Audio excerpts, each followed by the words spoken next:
Good evening, ladies and gentlemen, and welcome to the first episode of the Road to Raw Nationals series. We are currently sitting around 16 weeks out, which means that we essentially have two periods left. Basically have this 8-week sort of building block to kind of accumulate volume and work on some sort of experimental stuff in training, and then the 8 weeks after that it's meet prep time. As far as I'm concerned, it's meet prep.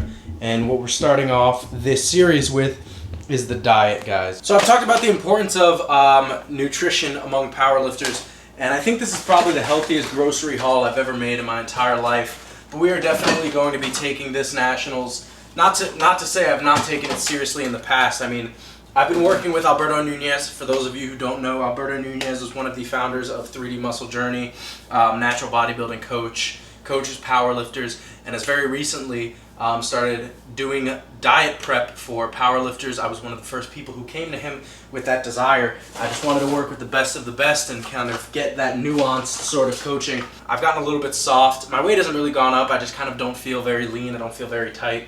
And I'm just trying to recomp a little bit, kind of get these macros really strictly in check, because I've had a lot of YOLOing, eyeballing, sort of ballparking stuff, and I really want to just get strict into it again.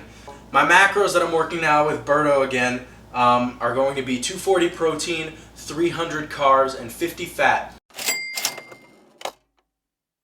So 240 protein, 300 carbs, 50 fat is going to be my days 1 through 5, and then my refeed days are going to be 200 protein, 550 carbs, and 40 fat. It's a little bit less than that one refeed video I showed you guys earlier on this spring, but nonetheless, it's going to be sufficient for my purposes. Kind of gotten to the point now where training is pretty much resumed to normal, and strength levels are excelling to normal levels. Yeah, guys, there's no secrets here. There's nothing special. There's nothing super exciting. It's just going to be whole food sources and some additional kind of, quick and easy favorites that I have in my diet. But, guys, I'm trying to get fucking yoked for Nationals, alright? Raw Nationals gets more and more competitive every year, and more competitive than Worlds, honestly. And this year, it's going to be no different. Honestly, the 83 kilo juniors of last year probably all could have competed with the open 83s this year, and at this point the 83s are just, they're stacked from top to bottom. And I'm sure many of you who are watching this also watch Russell Orhey's channel. He is going to be my biggest competitor going into Raw Nationals this year. He just set the world record squat and world record total in the 83 kilo weight class, competing against Brett Gibbs, who has been a long time front runner and champion in the 83s. I feel like I'm holding a baby here. Let me put these away real quick, alright? So now that I finally got everything put away, I can kind of walk you guys through some of the stuff that I got. So you'll see me snacking on right now. I got some pork rinds, which many would say, oh, Sean, it's not healthy.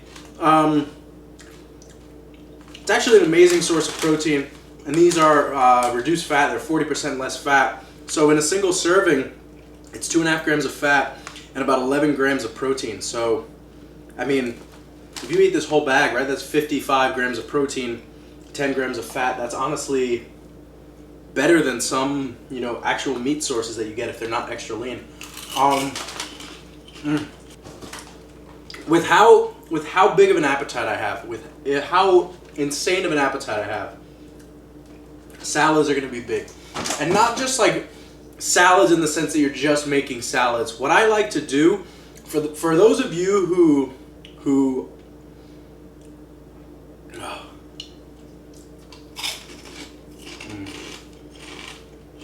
when you can't remember what to say, just put food in your mouth. For those of you who have trouble eating, I would say this probably isn't a good idea for you, right? Because it's gonna get you full really quick. But what I like to do is, if I'm ever gonna make food, right, it could be chicken, rice, steak, potatoes, anything like that. The main dish, what I'll just do is I'll just throw in a bunch of spinach, a bunch of kale, a bunch of lettuce, just add a lot of volume to my food, right? So minimizing the calories, right, by adding all of this in. because it's, you know, obviously fibrous vegetables are not very dense. Just gonna throw a bunch of those in there. It adds a lot of volume, so it'll fill me up, and pretty much the majority of my calories are gonna come from that smaller volume of, you know, carb dense and protein dense foods that I'm eating. Because if I don't do that, I'll probably end up being a 93, and nobody wants that. The next thing that I really love is Greek yogurt. There are a lot of different brands that I buy. A lot of these like Icelandic and whatever other Nordic countries actually have amazing Greek yogurt.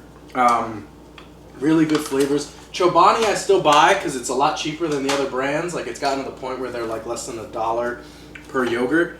But some of the other brands just have such good flavors, and even when they're non-fat or low-fat, their taste is just so much better than Chobani. The next thing I got, guys, you already know that we're hooking it up with the lox. I just came home from New York, so we're hooking it up with the bagels, right? So you can't have bagels without lox, you can't have lox without bagels, and I'm sticking to that. So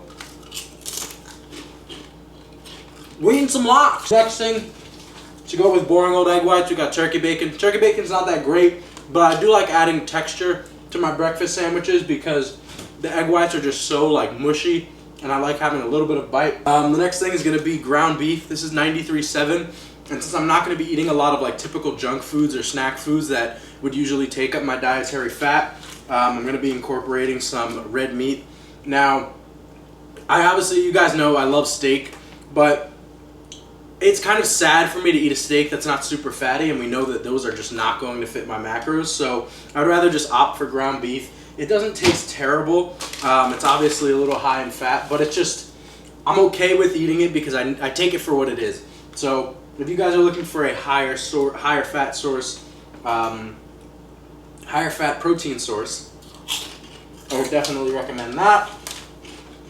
You guys already know, chicken. You gotta do chicken. Chicken's boring, but it is what it is. So you guys might be wondering, like, Sean, why are you taking this so seriously? Blah blah blah. Now, I didn't have a YouTube channel this time last year, but I actually started working with Alberto before this point last year. And going into Raw Nationals, we did the exact same thing that I'm about to tell you that we're going to do right now. So, what are my goals going into Raw Nationals? Obviously, training goals. My goal is to continue to PR. My goals are to win. My goals are to bring the best package I possibly can to Raw Nationals this year. Now, the knee injury was a little bit of a hiccup, but it honestly has not felt like it's held me back. I kind of feel like I got right back in stride really quickly. And the only lift that really kind of took a little bit of a dip was the squat. Deadlift is feeling strong, bench is feeling strong, and honestly squats are feeling strong. So I just have to get that confidence back and get into the groove again. Now, the diet that I was talking about, my diet goals, are we're going to recomp a little bit. Probably going to recomp a little bit lower than some people would recommend, but we do it in such a controlled and surgical fashion that it ends up working out really well. And with these refeed days, energy and strength never really waver. So we're probably going to get down to like 84 kilos, maybe even see an 83 on the scale. So that's coming down from about 85.5 to 86 kilos morning weight. You guys are going to see out of me during this Road to Raw National series is everything diet, training, lifestyle. I'm going to be moving really soon, so there's going to be a lot of changes coming. I'm going to document how all of those things affect my prep, and kind of the prep is, it's an animal in and of itself. It's a machine. It's this full process that is not just my training, but it's what happens every single day and how that expresses itself and how that affects my training going forward. Like I said, we have 16 weeks to work. That's all we have. We need to make the most of it. So some of you may know I was actually traveling this past week in Paris, France. We were celebrating my mom's 50th birthday, so happy birthday, Mom. And I'm just going to get to show you guys some of the training footage I took. There wasn't much. I was able to train pretty much every day, but access to gyms is very limited in Paris that caters to powerlifting. So I actually trained at my buddy Thibault's gym, who is actually coached by Brennan Teets, so some of you probably know who he is. It's at Aesthetic Strength on Instagram. You might follow him on YouTube or Instagram, but it's crazy how small of a world it is. And I'm going to show you guys some of that training, and then also show you guys a pretty special meal I had while I was in France that included authentic Kobe beef, which was incredible. So I'm going to get to that right now.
So this is the strip?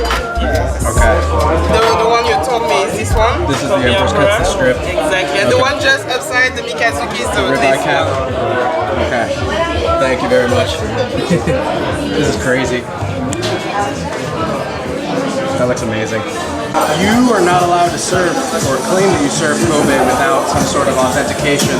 And here's their plaque or their trophy saying that they're certified.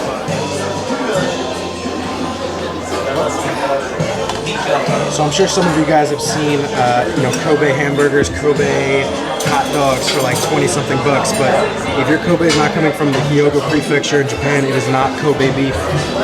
So this is a Kobe Emperor's Cut. This looks like a rib to me. Yeah, I guess we're gonna see what's going on over here.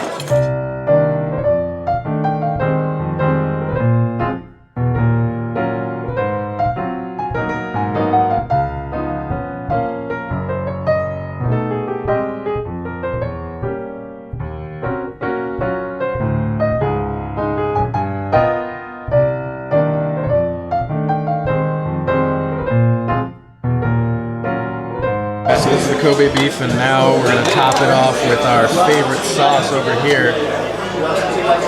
Ketchup. Bitch, I hope the fuck you do! I was obviously joking, we're not putting any sauce on this. I mean, look at the marbling on this. It's literally, it is like, let me focus, there we go. It's literally just like all marbling, there's hardly any meat. Alright, reaction time, here we go.